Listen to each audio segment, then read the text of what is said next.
Ai, cara, finalmente, depois de tanto tempo esperando, o jogo irado 8.000 saiu e eu comprei na pré-venda. Eu nunca fui uma pessoa tão feliz assim, mas eu posso esperar pra jogar.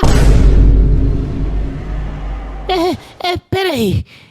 Não pode ser. Isso tá parecendo uma apresentação de slides. Oh, Deus, não me diga que eu joguei meu amado dinheirinho no lixo. Bom, isso aí que vocês acabaram de ver é que nem ser corno. Todo mundo vai passar pelo menos uma vez na vida. A má otimização atualmente acabou se tornando algo normal, com infelizmente boa parte dos jogos sendo lançados inacabados, porcos e cagados, fazendo com que muitas máquinas dependam de frames gerados por IA para conseguir entregar uma experiência decente. E um exemplo recente de jogo que acabou saindo desse jeito é o infame Dragon's Dogma 2.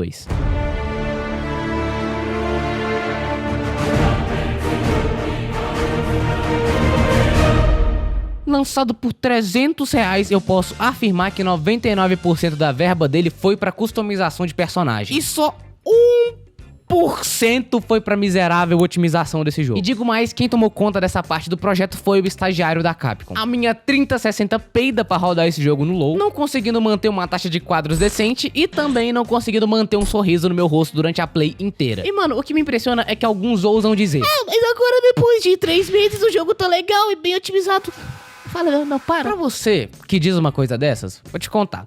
Você merece ficar levando pau o dia todo, porque aceitar a mediocridade que esses caras lançam pra gente é ficar mais próximo ainda da época escura dos videogames, onde todos os jogos saem a preço cheio e com a mesma experiência de um PowerPoint. The one that goes... Olá a todos, hoje eu tô a fim de falar sobre má otimização em jogos. E se eu não fui muito claro durante a minha introdução, me deixa explicar pra você o que é uma má otimização de uma forma super simples, pra até você, orangotango, conseguir entender. Esse jogo aqui é No Rest for the Wicked. Sorry, I'm gringo. You're cringe! Um jogo super interessante que eu tô jogando, e como vocês podem ver, ele é sim um game bonito e que aparentemente não deve pesar muito. Afinal, não é nenhum GTA 6, é um jogo bonitinho, um jogo super ok. Mas e se eu te contar que esta bomba de jogo chega a rodar de 20 a 50 quadros por segundo, não estáveis em uma placa de vídeo de última geração? Você acreditaria? Porque é exatamente o que acontece. Esse jogo tá super mal otimizado e tem quedas frequentes de frames, que afetam muito a sua play. Ainda mais quando você precisa ser preciso, pelo fato desse jogo ter como base o combate. Isso é um game mal otimizado, que basicamente não aparenta ou não deveria pesar o que pesa. Mas você citou esse bagulho de FPS, e FPS nem importa tanto assim. Bom, aqui a gente tem um exemplo de um completo idiota. E mais tarde a gente entra nesse ponto aí pra mim não me estressar agora. Porque antes disso, vamos lá. Se você tem um computador de última geração que aguenta rodar vários jogos e 100 abas do Chrome ao mesmo tempo, você é obrigado a aturar um jogo super simples rodando de forma medíocre? Não.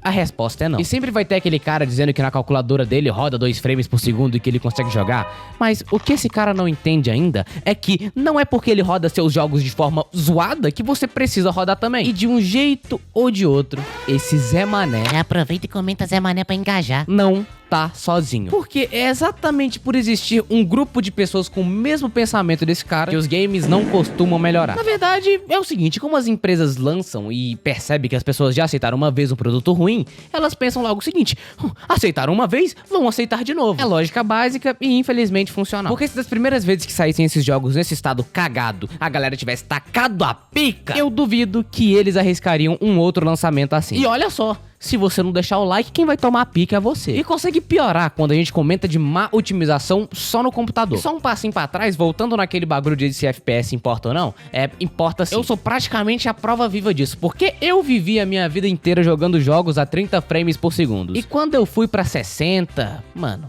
é outra pira, não tem jeito. Quando você experiencia os dois lados da moeda, você percebe que tem muita diferença. Não tô dizendo que é injogável voltar pra 30 frames, mas estou falando que tem diferença sim. A fluidez muda o seu gameplay. Mas continuando, eu queria falar de um bagulho, piora o papo de má otimização quando a gente fala especificamente só do computador. Porque isso acontece bastante nos consoles, onde eles meio que precisam entregar uma boa performance de um jeito ou de outro, imagina no computador, onde eles não precisam se importar com o hardware de uma pessoa ou outra. Acho que a gente chegou no ponto forte desse vídeo, porque má otimização tá presente em todas as plataformas, mas no PC Jesus Cristo. Pra você ter noção do quão perigoso são as coisas por aqui, eu posso tranquilamente comparar comprar um jogo na pré-venda com um campo minado. Essa é a parte AAA da Steam nos dias atuais. São tantos jogos que são apresentados de forma magnífica ou sexy nos trailers, mas que quando são testadas deixam todo mundo triste, que simplesmente chega a ser medonho, mano. Dá medo, dá até um arrepio. Um ótimo exemplo que me vem na cabeça é o The Last of Us Part 1, que veio pra Steam de um jeito sinistro. Todo mundo viu a performance desse jogo no console e tava bonitinho, 60 FPS, gostoso. E quando você olha o bagulho no PC, mano, parece que a sua máquina vai explodir a qualquer momento. Chega a sair radiação do teu gabinete. E os desenvolvedores já parecem não ligar mais pra nada, com eles divulgando os requisitos absurdos pra rodar um jogo sem um pingo de vergonha na cara. Olha o que Dragon's Dogma 2 pede no PC. Uma RTX 2080, brother. Olha o preço dessa placa, filha de uma puta. Isso chega a ser muito frustrante. Você sempre tem receio de comprar um jogo caro por aqui, porque o seu computador pode simplesmente não conseguir rodar ele mesmo tendo bons componentes. E nem vai pensando que você pode pegar um jogo de uma desenvolvedora super fodona que você conhece, porque não. Até aí é perigoso. GTA 4.